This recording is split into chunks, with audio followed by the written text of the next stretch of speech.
السلام علیکم ورحمۃ اللہ وبرکاتہ۔ اعوذ باللہ من الشیطان الرجیم، بسم اللہ الرحمن الرحیم۔ یا ایہا الذین آمنوا ان تطیعوا الذین کفروا یردوکم علی اعقابکم فتنقلبوا خاسرین بل اللہ مولاکم وہو خیر الناصرین۔ سنلقي في قلوب الذين كفروا الرعب بما أشركوا بالله ما لم ينزل به سلطانا ومأواهم النار وبئس مثوى الظالمين۔ اے ایمان والو، اگر تم کافروں کی بات مانو گے، ان کا کہا مانو گے، تو وہ تم کو الٹے پیر پھیر دیں گے، یعنی اسلام سے پھیر دیں گے، اور تم نقصان پانے والا بن کر کے لوٹو گے، بلکہ اللہ تبارک و تعالیٰ ہی تم لوگوں کا مددگار ہے، مولا ہے، اور وہی بہترین مدد کرنے والا ہے۔ ان قریب ہم کافروں کے دلوں میں رعب ڈال دیں گے تمہارا، اور اس کی وجہ یہ ہے کہ ان لوگوں نے اللہ تبارک و تعالیٰ کے ساتھ اس چیز کو شریک کیا جس کے بارے میں اللہ تبارک و تعالیٰ نے کوئی دلیل نازل نہیں فرمائی۔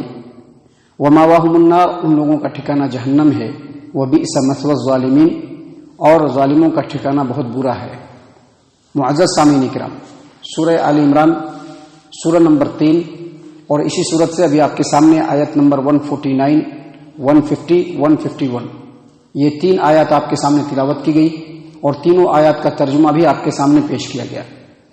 سامعین کرام، ان تینوں آیات کے اندر بھی اللہ تبارک و تعالیٰ نے جنگ احد میں جو لوگ شریک تھے ان کو نصیحت فرمائی ہے، چونکہ جنگ احد ایک ایسی جنگ ہے جس میں مسلمانوں کو بہت زیادہ جانی نقصان ہوا، بہت سارے صحابہ کرام زخمی بھی ہوئے، جس کی وجہ سے مشرکین، یہود، منافقین، یہ سارے کے سارے لوگ بہت خوش تھے دل کے اندر، اور مسلمانوں کو یہ کہتے تھے کہ اگر یہ سچے نبی ہوتے، یہ کہتے تھے، بتلانے کی کوشش کرتے تھے، ان کو سمجھانے کی کوشش کرتے تھے، مائنڈ واش کرنے کی کوشش کرتے تھے کہ اگر محمد صلی اللہ علیہ وسلم سچے نبی ہوتے تو یہ جنگ یہ لوگ ہارتے نہیں تھے، اور نبی صلی اللہ علیہ وسلم زخمی بھی نہیں ہوتے تھے، اور اگر آگے بھی ایسے ہی کوئی جنگ ہوئی اور تم لوگوں کا ایسا ہی حشر ہوا تو اس سے بہتر یہ ہے کہ وقت سے پہلے ہی سوچ بچار کر لو،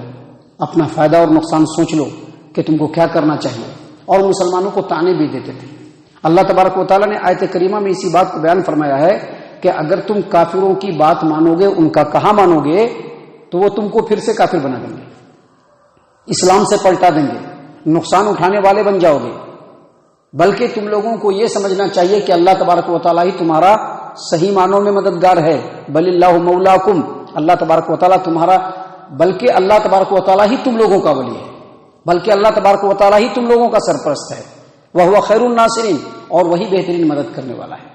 سامعین کرام، آیت کریمہ کو اگر آپ دیکھیں گے اور غور و فکر کریں گے اس کے معنی اور مفہوم کے اوپر، تو آپ کو پتہ چلے گا کہ یہ بات صرف اسی زمانے کے لیے نہیں ہے، بلکہ ہر زمانے کے لیے، اور خاص طور سے اس زمانے کے لیے ہے کہ اس زمانے میں بھی مسلمانوں کو اپنا صحیح معنوں میں سچا اگر مددگار کسی کو ماننا چاہیے، سمجھنا چاہیے، تو اللہ تبارک و تعالیٰ کو، دوسروں کو نہیں، کیونکہ دوسرے کبھی بھی مدد نہیں کر سکتے ہیں۔ اللہ نے فرمایا وہو خیر الناصرین، بہترین مدد کرنے والا اللہ تبارک و تعالیٰ ہے۔ سامعین کرام، حالات ہر جگہ کے بدل رہے ہیں، ہمارے ملک کے بھی بدل رہے ہیں۔ ایسی حالات میں مسلمانوں کے لیے یہ آیت کریمہ بہت ہی زیادہ غور و فکر اور تدبر کے لیے ہے کہ مسلمان اس آیت کریمہ کے اوپر غور و فکر کریں اور سوچیں کہ جو ان کے زندگی کا ڈگر ہے، زندگی کی جو راہ ہے، جس راہ پہ وہ چل رہے ہیں، وہ راہ ان کو اللہ تبارک و تعالیٰ کی طرف لے جانے والی ہے یا نہیں۔ سامعین کرام، صحیح معنوں میں بیداری لانے کی ضرورت ہے، اور بیداری قلم سے لکھ کر کے نہیں، بیداری زبان سے بول کر کے نہیں، عمل کے ذریعے سے بیداری لانے کی ضرورت ہے۔ بیداری لانے کی ضرورت ہے، اپنا ماوا اور ملجا اور مددگار صرف اللہ تبارک و تعالیٰ کو سمجھنے اور اللہ کو راضی کرنے والے اعمال کرنے کی ضرورت ہے، تبھی جا کر کے صحیح معنوں میں اللہ تبارک و تعالیٰ ہمارا مددگار ہوگا۔ سامعین کرام، آگے اللہ تبارک و تعالیٰ نے جو آخری آیت کریمہ ہم نے آپ کے سامنے پڑھی ہے، اس میں اللہ تبارک و تعالیٰ نے فرمایا سنلقی فی قلوب الذین کفروا الرعب بما اشرکوا باللہ ما لم ينزل به سلطانا ومأواہم النار وبئس مثوى الظالمین.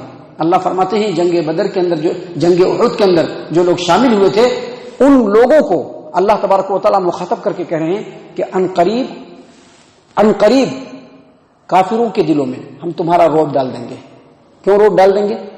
اس کی وجہ اللہ تبارک و تعالیٰ نے یہاں پر بتلائی، بما اشرکوا باللہ ما لم ينزل به سلطانا، کیونکہ کفار و مشرکین اللہ تبارک و تعالیٰ کے ساتھ ایسی چیز کو شریک ٹھہراتے ہیں جس کے بارے میں اللہ تبارک و تعالیٰ نے کوئی دلیل نازل نہیں فرمائی. مطلب کیا ہے کہ کیا کسی کو اللہ کے ساتھ شریک ٹھہرانے کی اللہ نے دلیل نازل کی ہے؟ نہیں، بلکہ اللہ تبارک و تعالیٰ نے اللہ کے ساتھ کسی کو بھی شریک ٹھہرانے کی دلیل نازل نہیں کی ہے. اللہ تبارک و تعالیٰ واحد ہے، یکتا ہے، تنہا ہے، اکیلا عبادت کے لائق ہے، پورے کائنات کے اوپر اکیلا اس کا اختیار ہے، دوسرے کسی کا بھی کوئی اختیار نہیں. معزز سامعین اکرام، اللہ تبارک و تعالیٰ اس آیت کریمہ میں بتلانا چاہ رہے ہیں کہ مسلمان سربلند ہوں گے، مسلمانوں کا رعب لوگوں کے دلوں میں اسی وقت بیٹھے گا جب مسلمان توحید پرست ہوں گے، عمل کے اعتبار سے مضبوط ہوں گے، کسی کے سامنے جھکنے والے نہیں ہوں گے، کسی کو اللہ تبارک و تعالیٰ کے ساتھ شریک ٹھہرانے والے نہیں ہوں گے، یہاں تک کہ اپنے نفس کو بھی اللہ تبارک و تعالیٰ کے مقابلے میں کھڑے کرنے والے نہیں ہوں گے. معزز سامعین اکرام، تبھی جا کر کے مسلمانوں کا رعب لوگوں کے دلوں میں بیٹھے گا. اور لوگوں کے دلوں میں مسلمانوں کا رعب کیوں بیٹھے گا؟ کیونکہ یہ کفار و مشرکین چاہے وہ کسی بھی شکل میں ہو، انہوں نے اللہ تبارک و تعالیٰ کی توحید میں سیند ڈالا ہے، اللہ تبارک و تعالیٰ کی توحید کو ختم کرنے کی کوشش کی ہے، کفر و شرک کو انہوں نے اپنی زندگی کے اندر لایا ہے. اس وجہ سے اللہ تبارک و تعالیٰ ان کے دلوں میں رعب ڈالے گا. سامعین کرام، یہ جو آیت کریمہ ہے، اس کی تفسیر میں مفسرین نے بتلایا ہے، اپنی اپنی کتابوں کے اندر لکھا ہے کہ جب جنگ احد کے اندر بہت سارے مسلمان مارے گئے اور نبی اکرم صلی اللہ علیہ وسلم زخمی ہو گئے، تو نبی صلی اللہ علیہ وسلم کے زخمی ہونے کے بعد کفار و مشرکین نے چاروں طرف سے حلہ بول دیا، بالکل گھیر لیا. ایسی حالت میں صحابہ کرام نے پوری جابازی کے ساتھ کفار و مشرکین کے اس نرغے کو بھید ڈالا، سبھی کو منتشر کر دیا. اور اس وقت میں پیارے رسول صلی اللہ علیہ وسلم انتہائی دانش مندی کے ساتھ، جنگی مہارت کے ساتھ جنگ کے نقشے کو تبدیل کیا. آپ صلی اللہ علیہ وسلم پہاڑ کے نیچے تھے، پہاڑ کے اوپر چڑھنے لگے، پیچھے صحابہ کرام بھی چڑھنے لگے. بڑی ہی ہمت و پامردی کے ساتھ پہاڑ پر جب چڑھ گئے تو ابو سفیان نے دیکھا کہ یہ لوگ پہاڑ پر چڑھ گئے ہیں، تو وہ بھی چڑھنے کی کوشش کی. اوپر سے مسلمانوں نے پتھراؤ کیا، جس کی وجہ سے وہ لوگ چڑھ نہیں پائے اور مقابلہ بالکل برابر کا ہو گیا. اب کچھ کر نہیں سکتے ہیں، خالی ہاتھ ابو سفیان کو لوٹنا پڑا. چونکہ جنگ کا کوئی فیصلہ نہیں ہوا، کون جیتا کون ہارا فیصلہ نہیں ہوا، ابو سفیان واپس چلا گیا. تو اللہ کے رسول صلی اللہ علیہ وسلم کے دل میں خیال آیا کہ ہو نہ ہو ابو سفیان آدھے رستے میں جا کر کے واپس لوٹے گا اور پھر سے مدینہ پر حملہ کرنے کی کوشش کرے گا. آپ صلی اللہ علیہ وسلم نے صحابہ کرام کو جمع کیا اور کہا کہ کچھ لوگوں کو ان کا پیچھا کرنا چاہیے، ان کا تعاقب کرنا چاہیے، ان کے پیچھے جانا چاہیے. ایسے نازک حالت میں غمزدہ زخم خوردہ صحابہ کرام میں سے 70 صحابہ کرام تیار ہوئے کہ ہم لوگ پیچھا کریں گے. اور وہ لوگ مدینے سے 8 میل دور حمراء الاسد تک پیچھا کر کے گئے. اور ادھر نبی اکرم صلی اللہ علیہ وسلم کا خیال بھی درست نکلا. جب یہ لوگ یعنی ابو سفیان اور کفار و مشرکین جب یہ لوگ مقام روحہ پر پہنچے تو ابو سفیان نے دل میں سوچا کہ کام تو مکمل نہیں ہوا.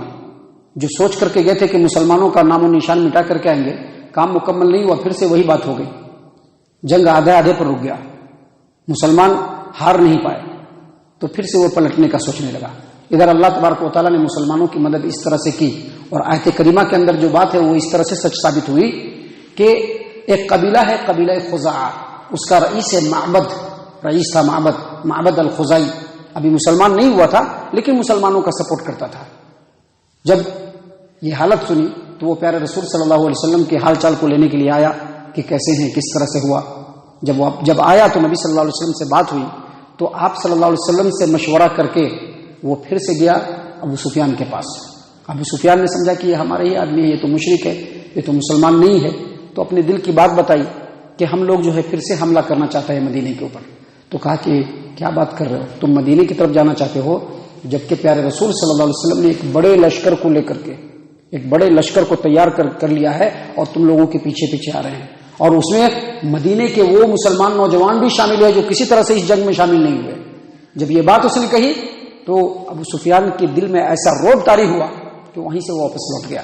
اسی چیز کو اللہ نے یہاں پر بیان کیا ہے کہ یہ اس وقت کی بات ہے، لیکن اس کے بعد بھی محمد صلی اللہ علیہ وسلم اور مسلمانوں کا روب کفار و مشرکین کے دل میں گیا. اللہ تبارک و تعالیٰ نے اسی بات کو یہاں پر بیان فرمایا ہے، سنلقی فی قلوب الذین کفروا الرعب بما اشرکوا باللہ ما لم ينزل به سلطانا. عن قریب اے مسلمانوں تمہارا روب ہم کفار و مشرکین کے دلوں میں ڈال دیں گے، اس وجہ سے کہ ان لوگوں نے اللہ تبارک و تعالیٰ کے ساتھ وہ شرک کیا ہے جس کی اللہ تبارک و تعالیٰ نے دلیل نازل نہیں فرمائی. اور اس کے بعد فرمایا وَمَأْوَاهُمْ جہنم، ان کا ٹھکانہ جہنم ہے، وَبِئْسَ مَثْوَى الظَّالِمِينَ، اور ظالموں کا ٹھکانہ بہت برا ہے. سامعین کرام، اس آیت کریمہ کو آپ سامنے رکھیں گے تو آج کے حالات میں یہ آیت کریمہ بھی ثابت ہو رہی ہے کہ آج مسلمان ہیں، مسلمانوں کی تعداد بھی کم نہیں ہے، اس وقت کے مقابلے میں تو بہت زیادہ تعداد ہے، لیکن اس کے باوجود مسلمانوں کا روب تو لوگوں کے دلوں میں نہیں ہے، لیکن مسلمان انتہائی گھٹیا ہیں یہ ضرور لوگوں کے دلوں میں ہے. مسلمان انتہائی گئے گزرے ہیں یہ لوگوں کے دلوں میں. مسلمانوں کا کوئی وقار نہیں ہے یہ لوگوں کے دلوں میں.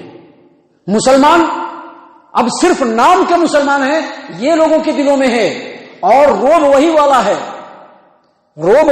ہے ان لوگوں کے دلوں میں کہ اگر آج بھی مسلمان بیدار ہو گئے صحیح معنوں میں تو آج بھی بہت بری حالت ہو سکتی ہے دوسروں کی. اور اسی لیے یہ سارے کھیل کھیلے جا رہے ہیں، یہ سارے داؤں پیچ جو کھیلے جا رہے ہیں اسی لیے کھیلے جا رہے ہیں. صرف اسی ملک میں نہیں، آپ دنیا کے ہر خطے کے اندر جا کر کے دیکھیے آج مسلمانوں کے ساتھ اسی طرح کے کھیل کھیلے جا رہے ہیں. کیوں؟